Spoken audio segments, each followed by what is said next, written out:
നമസ്കാരം. നമുക്ക് കേരള യൂണിവേഴ്സിറ്റിയുടെ 4 വർഷ ഡിഗ്രി കോഴ്സിന്റെ BSc കോഴ്സിലെ ഒരു പാഠഭാഗത്തിലേക്ക് കടക്കാം. സെക്കൻഡ് സെമസ്റ്ററിലെ പാഠഭാഗത്തിലേക്കാണ് നമ്മൾ കടക്കുന്നത്. ലളിതം എന്ന PP രാമചന്ദ്രൻ സാറിന്റെ കവിതയാണ് BSc കോഴ്സിലെ ഒരു പാഠഭാഗം. അപ്പൊ ലളിതം എന്ന പേരിന് തന്നെ ഒരു അർത്ഥമുണ്ട് അല്ലെ, ലാളിത്യം നിറഞ്ഞത് എന്നാണ് ലളിതം എന്ന പേരിന് അർത്ഥം. അപ്പൊ ജീവിതത്തിലെ ലളിതമായ ഗഹനമായ ജീവിത തത്വങ്ങളെ അല്ലെങ്കിൽ ജീവിത സത്യങ്ങളെ ലളിതമായ ഭാഷയിൽ ആവിഷ്കരിക്കുന്ന കവിയാണ് ശ്രീ PP രാമചന്ദ്രൻ. അപ്പൊ ഇവിടെയുണ്ട് ഞാൻ എന്ന് അറിയിക്കുവാൻ മധുരമാമൊരു കൂവൽ മാത്രം മതി. അപ്പൊ ഈ ഒരു കവിതയില് അദ്ദേഹം ആവിഷ്കരിക്കുന്നത് മനുഷ്യന്റെയും പക്ഷികളുടെയും ജീവിതങ്ങളെ തമ്മിലുള്ള ഒരു താരതമ്യപ്പെടുത്തലാണ് ലളിതം എന്ന കവിതയുടെ പ്രതിപാദ്യം. ഇപ്പൊ പക്ഷികളാണെങ്കിൽ ഇവിടെ ഉണ്ട് ഞാൻ എന്നറിയിക്കാൻ അതൊരു ചെറിയ കൂവല് മതി, ഇങ്ങനെ ഒരു പക്ഷി അവിടെ ഉണ്ടെന്ന് നമ്മൾ അറിയാം. ഇവിടെ ഉണ്ടായിരുന്നു ഞാൻ എന്നതിനൊരു വെറും തൂവൽ താഴെ ഇട്ടാൽ മതി. ഇവിടെ ഞാൻ ഇരുന്നിരുന്നു, ഈ മരത്തിന്റെ ചില്ലയിൽ ഞാൻ ഉണ്ടായിരുന്നു എന്ന് അറിയിക്കാൻ ഒരു പക്ഷിക്ക് എന്ത് ചെയ്താൽ മതി? അതിന്റെ തൂവല് വെറുതെ അവിടെ പൊഴിച്ചിട്ടാൽ മതി. ഇനിയും ഉണ്ടാകുമെന്നതിന് സാക്ഷ്യമായി അടയിരുന്നതിന് ചൂട് മാത്രം മതി. അതായത് ഇനിയും ആ ഒരു ജീവൻ, അല്ലെങ്കിൽ ഇത് ഒരു ആവർത്തിച്ചുള്ള ജീവിത ക്രമമാണല്ലോ, അടുത്തൊരു ജീവനെ സൃഷ്ടിക്കുക എന്നുള്ളത്. അതിനു വേണ്ടി ഈ കിളി അടയിരുന്നതിന്റെ ചൂട് മാത്രം മതി, അത് ഇനിയും ഉണ്ടാകും, എൻ്റെ അടുത്ത തലമുറ ഇനിയും ഉണ്ടാകുമെന്ന് നമ്മളെ ഓർമ്മിപ്പിക്കാൻ. ഇതിനുമേറെ ലളിതമായി എങ്ങനെ കിളികൾ ആവിഷ്കരിക്കുന്നു ജീവനെ. ഇതിനേക്കാൾ ലളിതമായി ഒരു കിളിക്കും ജീവിതത്തെ ആവിഷ്കരിക്കാൻ പറ്റില്ല. ഇനി നമ്മൾ മനുഷ്യന്റെ പക്ഷത്ത് നിന്ന് ഈ കവിതയെ നോക്കിയാൽ, ഇവിടെ ഉണ്ട് എന്ന് അറിയിക്കാൻ വേണ്ടി നമ്മൾ മധുരമായാണ് ആളുകളോട് പെരുമാറുന്നത് അല്ലേ? അതാണ് ഏറ്റവും വലിയ ജീവിത സത്യം. നമ്മൾ ഇവിടെ ഉണ്ടായിരുന്നു എന്നറിയിക്കാൻ വേണ്ടി, ഇവിടെ ഉണ്ടെന്നറിയിക്കാൻ വേണ്ടി നമ്മൾ കോലാഹലങ്ങൾ ഉണ്ടാക്കുന്നു, നമ്മുടെ പക്ഷം പിടിക്കുന്നു, നമ്മളാണ് വലുതെന്ന് പറയുന്നു. ഇങ്ങനെ നമ്മൾ പക്ഷികൾ എന്താണോ ലളിതമായി ചെയ്യുന്നത് അതിന്റെ അതിഭീകരമായ ഒരു സത്യത്തിലാണ്, അതിഭീകരമായ രീതിയിലാണ് നാം നമ്മുടെ ജീവിതം, മനുഷ്യ ജീവിതം ഭൂമിയിൽ കൈകാര്യം ചെയ്യുന്നത്.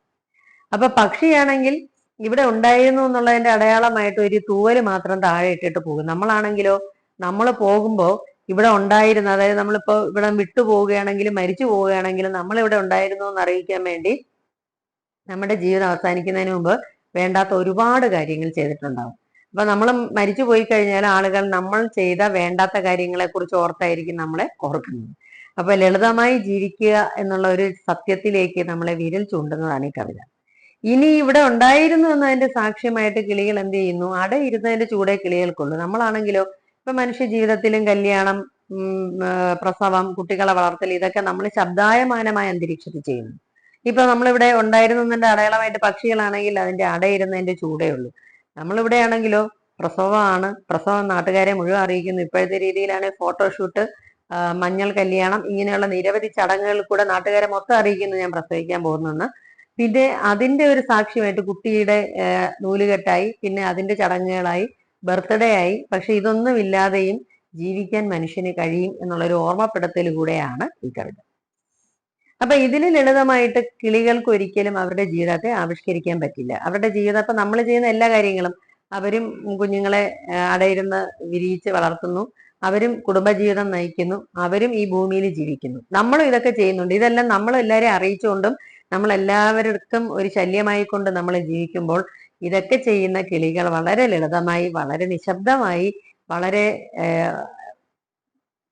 മധുരമായി അവരുടെ സാന്നിധ്യം ഭൂമിയിൽ അവശേഷിപ്പിച്ച് കടന്നു പോകുമ്പോൾ മനുഷ്യനാണെങ്കിൽ ബാക്കിയുള്ളവരെല്ലാം ശല്യപ്പെടുത്തി, ബാക്കിയുള്ളവരെല്ലാം നശിപ്പിച്ച്, ബാക്കിയുള്ളവരോടെല്ലാം ദുഷ്ടത കാണിച്ച് അവരും ജീവിതത്തിൽ നിന്ന് മാറിപ്പോകുന്നു. അപ്പൊ ഈ കിളികൾ വളരെ നിശബ്ദമായി ചെയ്യുന്ന കാര്യങ്ങളെല്ലാം മനുഷ്യൻ വളരെ ആഘോഷപൂർവ്വം ഇവിടെ ഭൂമിയിൽ അവതരിപ്പിക്കുന്നു. അപ്പൊ ഇത് രണ്ടും തമ്മിലുള്ള ഒരു താരതമ്യപ്പെടുത്തലാണ് ലളിതം എന്ന കവിത. അപ്പൊ ഈ കവിത ഒരു ഓർമ്മപ്പെടുത്തലാണ്. ഞാൻ നേരത്തെ പറഞ്ഞു എങ്ങനെയാണ് വളരെ നിസാരമായി, വളരെ ലളിതമായി ജീവിതത്തെ കൈകാര്യം ചെയ്യേണ്ടതെന്ന് ഈ ഒരു കിളികളുടെ ജീവിതത്തിലൂടെ നമ്മളെ പഠിപ്പിക്കുകയാണ് കവി. അപ്പൊ ഈ ഒരു ജീവിത സത്യം അറിഞ്ഞു കഴിഞ്ഞാൽ നമുക്ക് ഇങ്ങനെ ബഹളം ഉണ്ടാക്കേണ്ട ആവശ്യമില്ല, ഫോട്ടോഷൂട്ടുകളുടെ ആവശ്യമില്ല, ഈ നാട്ടുകാരെ മുഴുവൻ വിളിച്ചു കൂട്ടിയുള്ള ആഘോഷങ്ങളുടെ ആവശ്യമില്ല. ലളിതമായി ജീവിച്ചു പോവുക എന്നുള്ള ജീവിത സത്യത്തിലേക്ക് നമ്മളെ തിരിച്ചു കൊണ്ടുവരാൻ ഈ കവി തന്റെ കവിത ഉപയോഗിച്ചിരിക്കുന്നു. അപ്പൊ ഇതിന്റെ ആശയം മനസ്സിലാക്കുക. അടുത്ത ക്ലാസ്സിൽ കാണുന്നവരെ സ്നേഹത്തോടെ ഷീബ ടി.